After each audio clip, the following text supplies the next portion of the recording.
Kuntao Jiu Jitsu. I initially learned Kuntao Jiu Jitsu from Joy Malage, and he introduced me eventually to Grandmaster Richard Petronelli. These are the first techniques that Grandmaster Petronelli taught me, and these were the first techniques that Grandmaster Petronelli learned from Grandmaster V. These techniques vary within the system amongst the V people, but they also vary amongst the Kuntao people. So what I want to do is I don't want to get into specific technique. I'm going to use the technique to demonstrate principles and then change it up so that way everybody's happy, one. And two, you really get to see the spirit of the style, which really emphasizes creative expression through the martial arts. So I want to start getting into this. Ronnie, let me borrow you. So the first three techniques are the entire Kuntao system. There are really only three. You can only be inside or outside. So initially, what we have to do is go back to building points of reference and a language. So, Ronnie, put your arms straight out for me. Just straight out, straight out. I'm in between his arms. I'm on the inside. I'm on one side, so now I'm on the outside. I'm not in between his arms. And the same thing here. Let's switch from this side. I'm on the inside. I'm on the outside. I'm on the outside. Okay, so tape 1 and 2 are on the outside, tape 3 is on the inside. So now that we have the reference point of inside, outside, now we're going to cover high-low. These two principles are super key to the system because this allows you to break posture and take advantage of your opponent. So high-low means high-low, right? Simple enough, but people stay there. It also means high-low. It also means high-low. So it's all relative to where you are, okay? So let's start working off of tape 1 or technique number 1. Again, I'm not doing the full technique. I just want you to get the principle so you approach whatever version of it that you do with a different approach to it, right? So let me put your arm out for me, okay? I'm aiming into his armpit because that's where it's most painful. So when I move on tape 1 to the outside, and I move to the outside, what are the options on the outside? Outside first, why? Because it's safer. I don't have to worry about that other hand. It has to come across his body for it to be a threat to me. So I know that I have a little bit of time advantage, and I'm on the outside. Now my targets are pretty much in a row. Straight down, temple, jaw, neck, armpit, rib cage, floating ribs, hip, Charlie horse into the side, knee, top of the calf, back of the calf, ankle, and all of that. So all of this opens up. How does it open up? With the movement. So body hands up, man. Come on, let's go. That's the first. See how I rock them? I'm not hitting him way out here. I'm shocking him to stay right here. And now I know that I have the advantage of being able to continue from here. So what I want to do is continue breaking his posture. I'm going to lighten up on the punch. I'm not going to rock him. One more time. I need to keep my mookie around. I'm going to hit him. What happens when I tag him in the ribs? He reacts, contract. This brings his head towards me. I'm going to shoot this hand and pull him. I'm going to pull him right into my shoulder. And then this is a chamber. And open up my hips and explode. Forearm strike. Right here. And if I want to switch, I can switch the other way, but consider that extra. Okay? One more time. 1, pull, hit, hit. That's all I'm trying to do. Notice, no wildness. My hands are really tight. Hey man, just do me a favor, come down, move. He didn't move, I moved first. I want him to come in. Now I'm being the aggressor. I don't like people having their hands up. Hey man, calm down, square up, put your head up. Move or don't move. I'm going to pull into the first one. I'm going to slide, I'm going to pull, and I'm instantly going to pop off with my hips. He dunked on me, so I can't get this. If I miss, now we go into our Jiu Jitsu. But let's try it again. Let's go from here.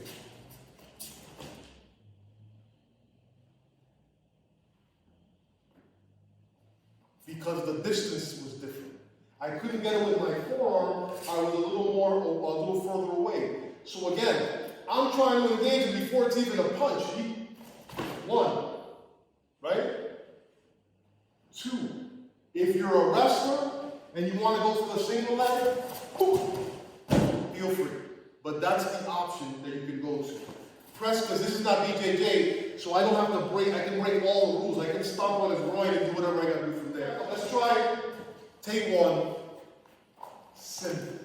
He comes in, punch to the ribs, uniform, back of the head if he doesn't have a uniform, pull him into you, chamber, explode up, hit, explode up, hit. Don't worry about hitting him with your knuckles or fist, you're too close. Hit with the forearm, okay?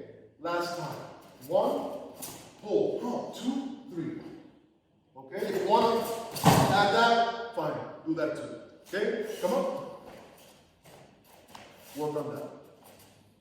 Boom! All right, now continuing with the outside, inside, inside, outside. Technique number 2 changes the game a little bit. That punch to the ribs could have been considered high. In this particular case, because we're going higher, it's down low. So technique number 2 attacks goes to the fence to the outside, going high. Hands up, the person throws that punch in for me, hitting high. So remember I said everything was on that line? The attack initially was under the arm. He's not giving me that option. I'm taller than Nick. I'm going to come over the top. Okay? So, one more time. I'm going to try to get him quick and watch.